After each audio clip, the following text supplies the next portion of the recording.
ये स्टूडेंट्स हम लोग स्टार्ट करते हैं क्वेश्चन नंबर 1।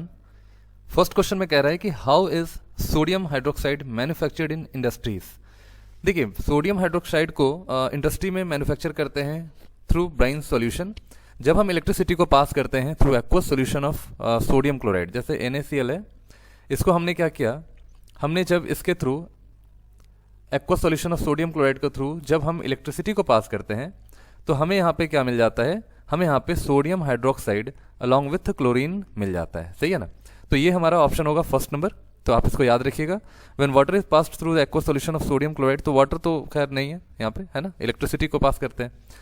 देखिए क्वेश्चन नंबर 2 में कह रहा है कि the pH value of the 5 solution are given, that is 1, 5, 7, 8, 11, 13, which solution is neutral.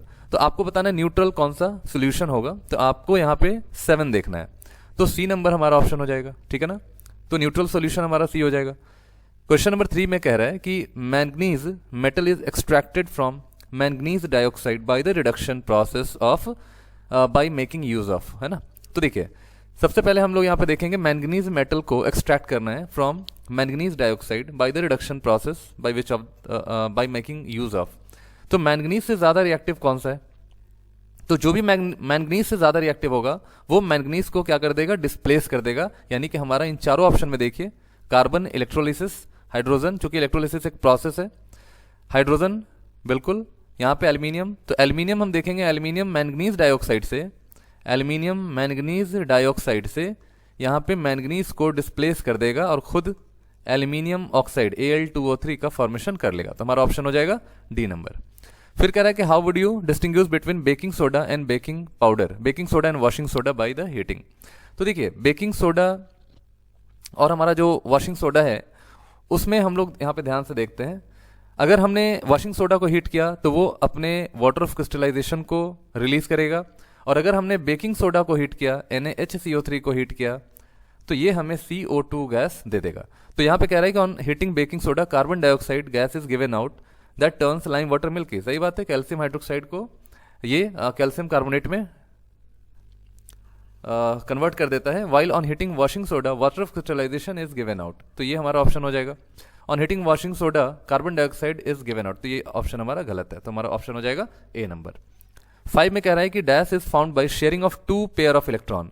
तो देखिए 2 पेयर ऑफ इलेक्ट्रॉन जब हम शेयर करते हैं, जैसे मान लो हमारे पास A है और हमने B ले लिया, तो A का 2 इलेक्ट्रॉन, B का भी 2 इलेक्ट्रॉन, जब ये 2 पेयर को शेयर करेगा तो यहाँ पे हमें डबल बॉन्ड मिल जाएगा, तो डबल कोवेलेंट बॉन्ड हमारा आंसर हो जाएगा।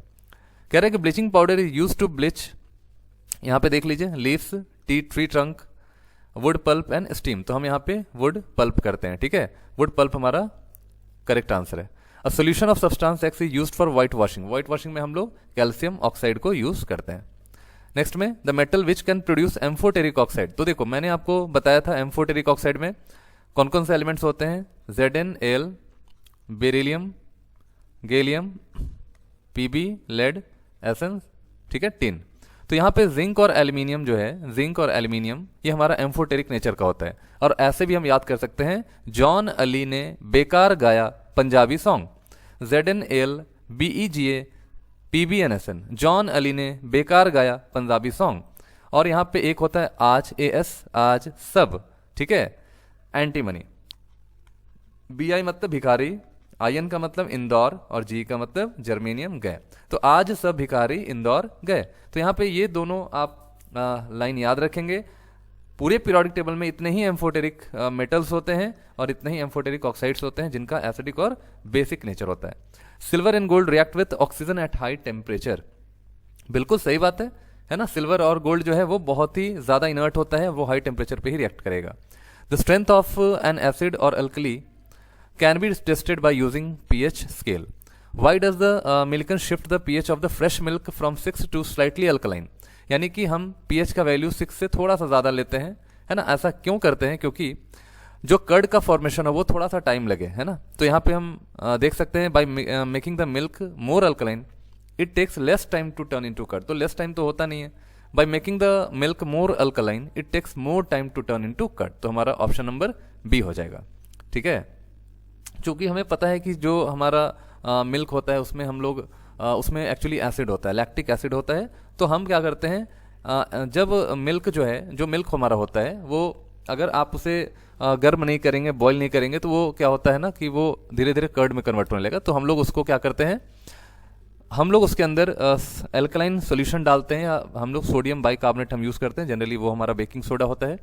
तो वो हमारा जो दूध है उसको थोड़ा सा अल्कलाइन बना देता है, ठीक है। अल्कलाइन बनाने से क्या होगा कि न्यूट्रलिटी आ जाता है, और उसकी वजह से जो हमारा मिल्क है वो काफ़ी देर के बाद कर्ड में कन्वर्ट होने लगता है, ठीक है।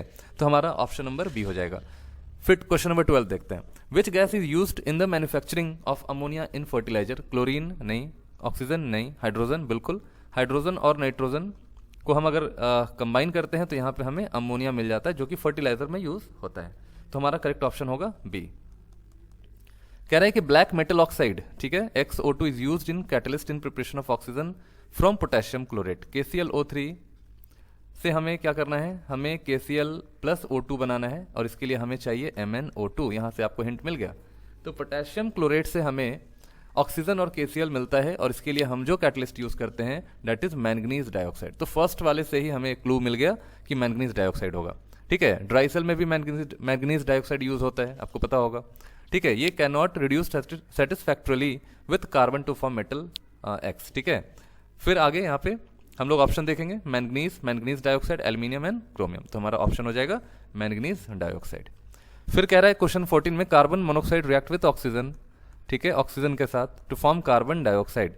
This is an example of combination reaction. तो ये हम टिक करेंगे कॉम्बिनेशन में। कह रहा है कि व्हाट इज एनोड मड? तो एनोड मड एक्चुअली क्या होता है, ये एक इनसॉल्युबल रेसिड्यू होता है जो हमारे सॉल्यूशन के अंदर प्रेजेंट होता है, और ये बेसिकली एनोड ही है आपका, और वो इनसॉल्युबल फॉर्म में आपका होता है। यहाँ पे लिखा है देखो, डिपॉजिट ऑफ इनसॉल्युबल रेसिड्यू, और यहाँ है डिपॉजिट ऑफ सॉल्युबल रेसिड्यू। तो हम लोग यहाँ पे इनसॉल्युबल पे टिक करते हैं। Exposure of silver chloride to sunlight, देखिए AgCl है हमारे पास, ठीक है ना। इसका हम सनलाइट के प्रेजेंस में एक्सपोज करेंगे तो हमें क्या मिल जाएगा, सिल्वर और क्लोरीन गैस। तो क्लोरीन गैस तो यहाँ पे बाहर चला जाता है, ठीक है, और सिल्वर, तो हमारा जो व्हाइट कलर का AgCl होता है ये ग्रे में कन्वर्ट हो जाता है। तो इस चीज़ को याद रखिएगा। The formation of silver by decomposition of silver chloride, sublimation of silver chloride, decomposition of chlorine gas from silver chloride. तो जब ये ग्रे में कन्वर्ट करता है तो इसका मतलब यही है कि जो हमारा सिल्वर है उसका फॉर्मेशन होता है फ्रॉम द सिल्वर क्लोराइड।